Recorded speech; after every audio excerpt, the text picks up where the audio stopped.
Welcome to रोजगार विशाली। रोजगार विशाली में आप सभी लोगों का बहुत ही स्वागत है। कल की क्लास में आप सभी लोगों ने देखा कि मैंने सेल को एक्सप्लेन किया है विद देयर ऑर्गेनेल्स। मैंने ऑर्गेनेल्स के साथ एक एक पॉइंट को बताया है। जिन लोगों ने भी वीडियो को नहीं देखा है आप लोग जाकर देख सकते हैं। और आज हम लोग डिस्कस करने वाले हैं सेल डिवीजन।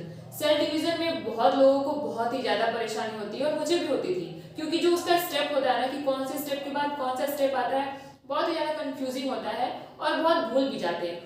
उन सारे स्टेप्स में क्या क्या चीजें हो रही हैं, क्यों हो रही है, ये सारी चीजें भी आप एग्जाम में पूछी जाती हैं। तो ये यहाँ पे जो कुछ भी मैं आपको बताऊंगी सेल डिवीजन के बारे में, वो एकदम आसान तरीके से बताऊंगी, एक कहानी के माध्यम से बताऊंगी, जिससे कि आप लोग बहुत ही ज्यादा पसंद करने वाले हैं। एक बार वीडियो देखिए, खुद ही आपको पसंद आ जाएगी वीडियो। आखिर आप में सेल डिवीजन को इतने आसान तरीके से मैं आपको बताने वाली हूँ। सेल डिवीजन को हम लोग एकदम कहानी के माध्यम से, स्टोरी के माध्यम से एकदम इजीएस्ट वे में पढ़ने वाले हैं। तो सबसे पहले हम लोग ये जानेंगे कि सेल डिवीजन होता क्या है। Cell division, what is cell division? जब कोई सेल टूट के दो या दो से अधिक पार्ट्स में डिवाइड हो जाए, कोई भी चीज टूट के अगर दो या दो से अधिक पार्ट्स में डिवाइड हो जाती है, उसी को तो डिवीजन बोलते हैं। अगर सेल का डिवीजन होगा तो सेल डिवीजन, है ना। तो when one cell divides into two or more forms, then this is called cell division. When one cell divide into two or more parts, this is called cell division. अब देखिए, या तो कोई cell जो cell है वो या तो वो दो पार्ट्स में डिवाइड हो सकती है, दो पार्ट्स में, या फिर कोई सेल जो है वो एक से चार बन सकती है। हम लोग की सेल डिवीजन में यही होता है। तो जो सेल एक से दो में कन्वर्ट होगी उसको क्या बोल देते हैं? उसको बोलते हैं माइटोसिस। उसको क्या बोल देते हैं?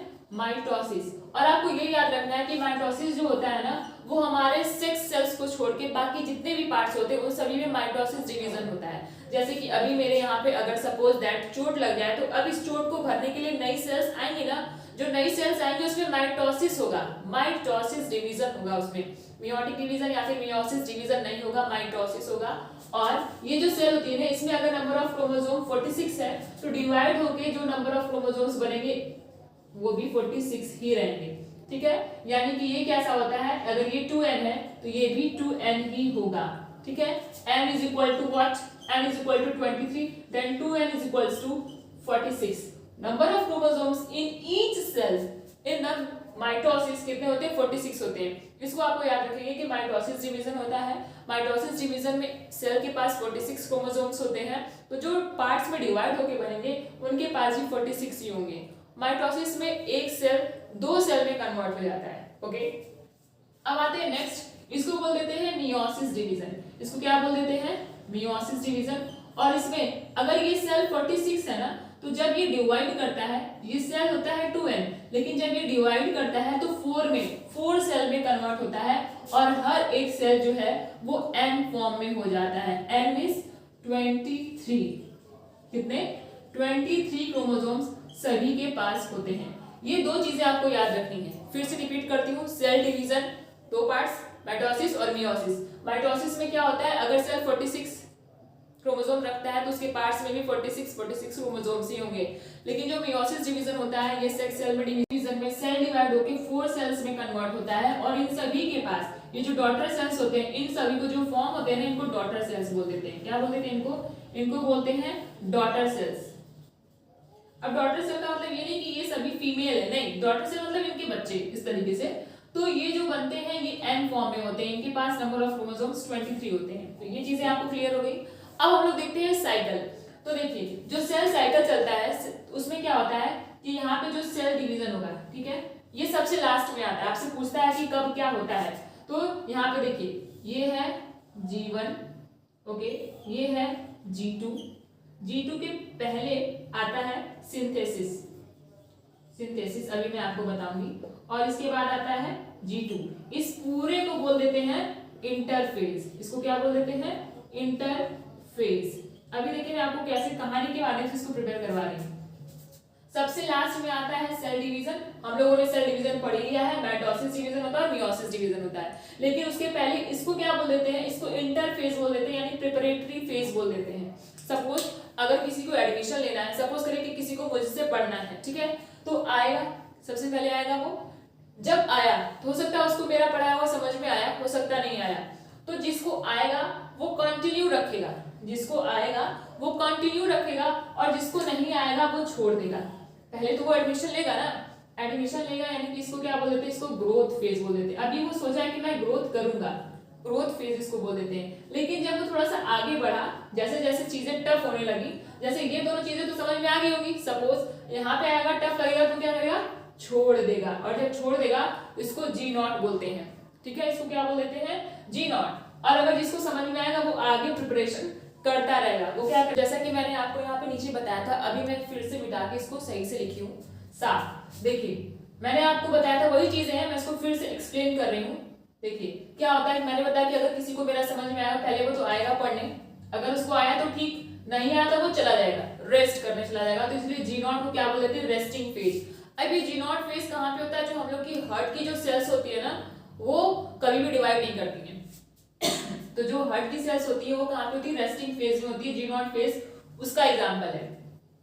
अब जिसको समझ में आएगा वो क्या करेगा, आगे बढ़ेगा। देखिए कहानी के तरीके से मैं आपको बता रही ताकि आपको समझ में आए। सबसे पहले क्या हुआ, कोई भी जो है एग्जाम पास करने को सोचेगा। अब जब एग्जाम पास करने को सोचेगा तो वो कहीं पे जाके एडमिशन लेगा। सपोज दैट वो मेरे यहाँ एडमिशन लिया, वो पढ़ रहा है, कुछ दिन तक वो पढ़ेगा, उसको समझ में आएगा तो वो आगे बढ़ेगा, नहीं आएगा थोड़ा सा हार्ड लगेगा तो वो क्या करेगा, रेस्ट करने चला जाएगा, यानी कि निकल जाएगा, नहीं पढ़ेगा। तो जीवन के बाद क्या आ जाएगा, जी नॉट। वो ग्रोथ करने को सोचा है तब वो आया एडमिशन लेने, तो वो जीवन है।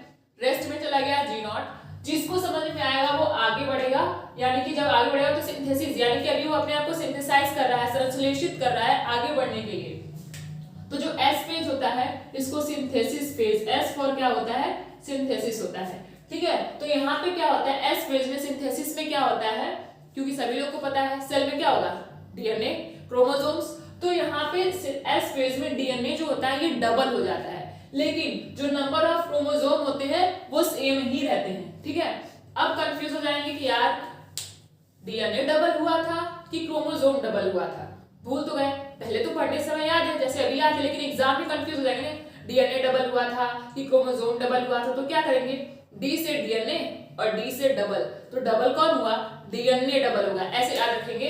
डीएनए डबल यहाँ पे होता है सेल डिवीजन, या तो वो माइटोसिस हो सकता है या तो वो मियोसिस हो सकता है, जिसको हम लोग पीछे पढ़ चुके हैं। जो माइटोसिस होता है इसको इक्वेशनल डिवीजन बोलते हैं, जो माइटोसिस होता है इसको इक्वेशनल डिवीजन बोलते हैं। क्यों बोलते हैं, क्योंकि जो पेरेंट सेल थी उसके पास 46 नंबर ऑफ क्रोमोसोम्स थे, और जब वो डिवाइड होके दो डॉटर सेल बनाई है तो उसके पास भी 46 नंबर ऑफ क्रोमोसोम हुए हैं, यानी कि ये सभी तो इक्वल हैं, इसीलिए इसको क्या बोल देते हैं, इक्वेशनल डिवीजन बोल देते हैं।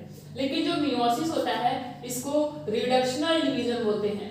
क्यों बोलते हैं, क्योंकि इसमें हम लोगों ने देखा था कि जो पेरेंट सेल थी वो डिवाइड होके 4 डॉटर सेल्स का निर्माण की थी, और इसके पास 46 नंबर ऑफ क्रोमोसोम थे, लेकिन इन सभी डॉटर सेल्स के पास 23 नंबर ऑफ क्रोमोसोम्स थे।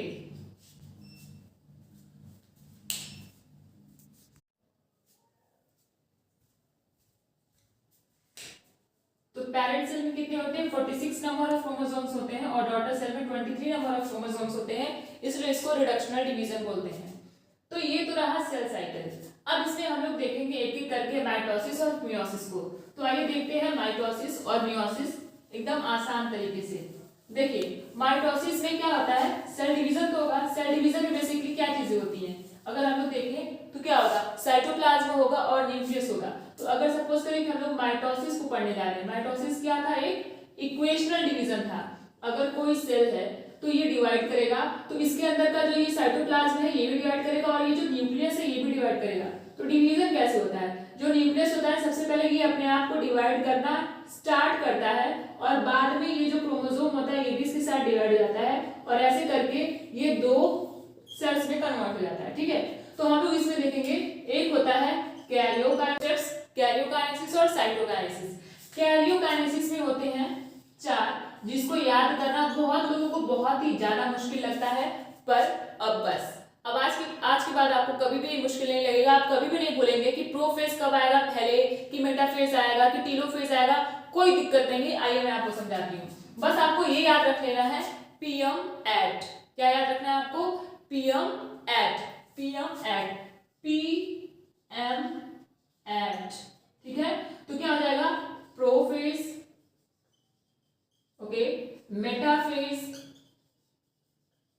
ठीक है, एनाफेज और लास्ट होता है टीलोफेज। ये स्टेप याद रखना बहुत ही बड़ी बात होती है, प्रोफेज, मेटाफेज, एनाफेज और टीलोफेज। तो आपसे पूछा जाएगा कि माइटोसिस का सबसे बड़ा फेज कौन सा होता है। याद रखिए मैं माइटोसिस बोल रही हूँ। माइटोसिस का सबसे बड़ा फेज होता है प्रोफेज, लार्जेस्ट फेज इसको बोलते हैं।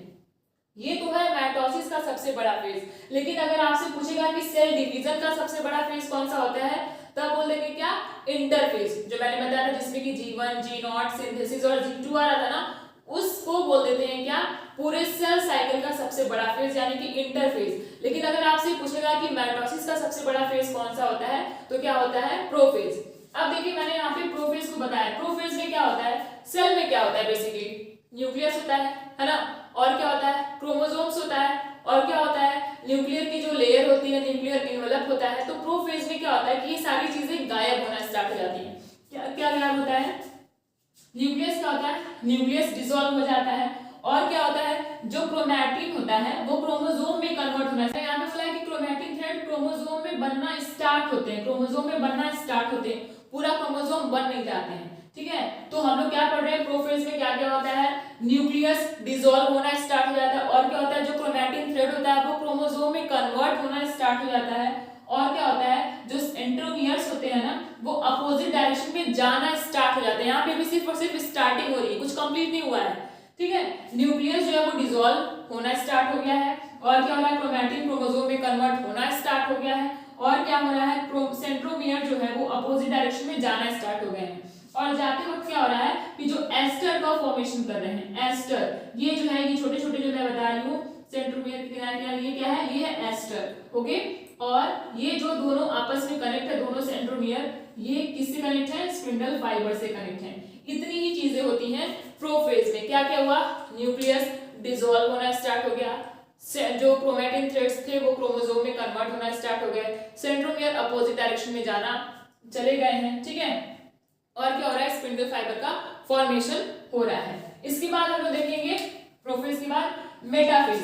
अब आपको देखेंगे कि ये जो मेटाफेज होते हैं ना, इसमें क्या होता है कि ये सारी की चीजें हो गई रहेंगी, क्रोमोसोम अच्छे से दिखाई देने लगेंगे, और कहाँ पे दिखाई देने लगेंगे, वो बीच में आके एकदम अरेंज हो जाते हैं। कौन, क्रोमोसोम बीच में यानी मिडिल में। तो क्या बोल देंगे कि मेटाफेज, एम से मेटाफेज और एम से मिडिल, यानी क्रोमोसोम क्या होते हैं बीच में जाके अरेंज हो जाते हैं। इसको क्या बोल देते हैं, इक्वेटर। इक्वेटर पे क्रोमोसोम जाके अरेंज हो जाते हैं। इतना ही होता है इसमें।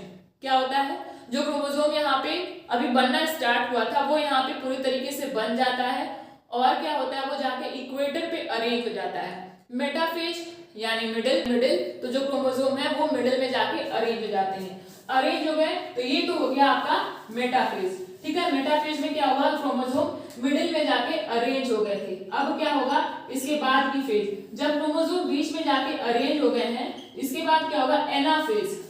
एना अलग होना, ए से एना, ए से अलग होना। तो अब क्या होगा, ये स्प्लिट हो जाएंगे और दोनों किनारों पे जाना स्टार्ट हो जाएंगे, ठीक है। तो ये क्या हो जाएंगे, एनाफेज में ये स्प्लिट होके दोनों किनारों पे जाना ऐसे शुरू कर देंगे, ठीक है। और किससे जुड़े रहेंगे, स्पिंडल फाइबर से जुड़े रहेंगे। तो ये क्रोमोसोम है, ठीक है। तो अपोजिट डायरेक्शन में ये जाना स्टार्ट हो जाएंगे। अब ये इधर जाने लगेगा, ऐसे लगेगा, ऐसे, ठीक है। आधा इधर और आधा इधर जाना स्टार्ट हो जाएंगे, ये अपोजिट डायरेक्शन में जाने लगे। तो ये तो रहा आपका एनाफेज, ये अपोजिट डायरेक्शन में चलेगा। और ये यहाँ पे किससे जुड़े थे, ये जुड़े थे काइनेटोकोर से। आपसे पूछता है कि किससे ये जुड़े रहते हैं, तो ये जुड़े रहते हैं काइनेटोकोर से। मोस्ट इंपॉर्टेंट क्वेश्चन, ठीक है। एनाफेज में अलग हो गए और अपोजिट डायरेक्शन में जाना स्टार्ट कर दिए।